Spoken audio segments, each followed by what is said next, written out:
right, before we take a look at radar where that snowfall is coming down across northwest Arkansas, that sleet across the river valley, let's get an update on road conditions. We've gotten multiple accidents pretty close to each other as well. Several on 49 near the Fulbright. That is listed as that 3-vehicle accident near exit 66. You've got another one near the Fulbright, and that's listed as another 3-vehicle accident there on Highway 71, just near Fayetteville there. As you work a little bit further north near Elm Springs, 2 separate accidents. One is a 1-vehicle accident that crews have already responded to. You've got another one near Elm Springs. It's also listed as a 1-vehicle accident near exit 73, and a brand new accident. No cameras near the area, but it looks like it might take a while to clear up based off the description. This is 412 near Taneytown. It is listed as a 4-vehicle accident.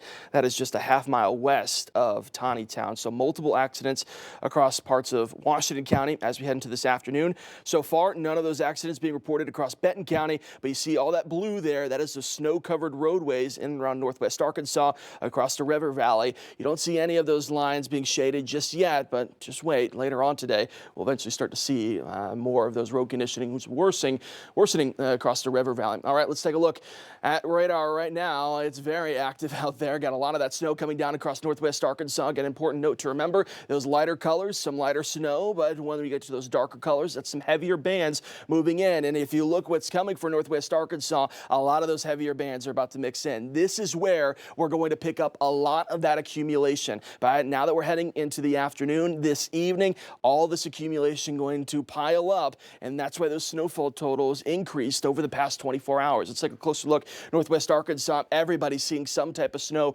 right now from Washington to Madison and to Carroll and Benton County. Now, where those heavier bands are setting up is just across portions of eastern Oklahoma. That is tracking into northwest Arkansas. Once we get later into this afternoon and especially into this evening, again, the main issue here is one of the main issues is the type of snow that we're seeing too. It is a dusty, it is a light snow that with the wind that we have out there right now is causing some visibility issues. It's also causing some slush in the roadways as well. That is not ideal for those driving conditions. We are definitely entering into the timeline now where if you haven't picked that place where you're going to be the rest of this evening, you want to start thinking about how you're going to get to that destination. Across the river valley, a little bit of a different story. We've got some holes in and along I-40 that is actually shaping up to be pretty nice for us right now. Not seeing as much as that coverage. That is going to change here very shortly though. Take a look at these temperatures in and around 32 to 33 degrees. That's why we have a true mix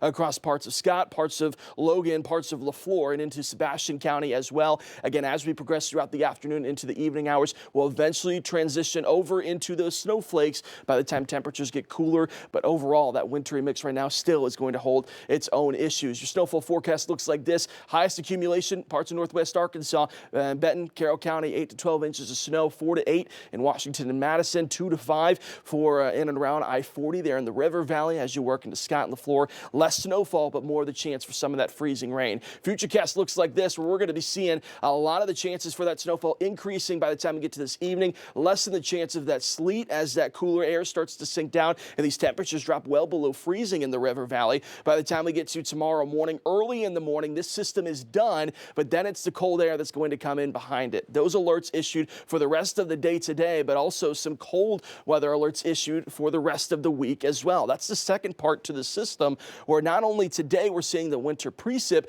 but then Wednesday and Thursday, it is going to be so cold outside that it's going to be at those dangerous levels with wind chill values well into the negatives. You see the winter storm severity index, major impacts expected across northwest Arkansas, but across the river valley, we have our own impacts as well when it comes to what we're expecting for that wintry mix and that snow accumulation. Now that we're in the afternoon, the rest of the evening looks pretty tricky outside when it comes to those traveling conditions. Highly advised not to travel, but when it comes to that wind, that's that blowing snow factor that's going to be playing into that forecast the rest of the day, causing that visibility to be very low. One last look at what the accumulation is going to be like. You're going to see this map several times today. Again, the ice accumulation, that's going to play a factor as well. That looks to be across Scott, parts of LaFleur.